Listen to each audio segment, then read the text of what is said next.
ဒီဆရာဘာမှ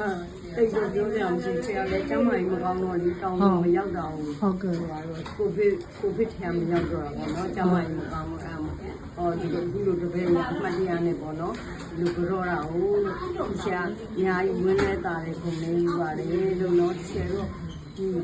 ချေတို့ကြောရတဲ့ချင်းအကြည့်ရဦးဆိုတဲ့ကုသိုလ်ကတစ်မျိုးပေါ့နော်ဆရာသမားဆိုတဲ့ကုသိုလ်ကတစ်မျိုးနော်အဲ့လိုကုသိုလ်နှမျိုးရပါတယ်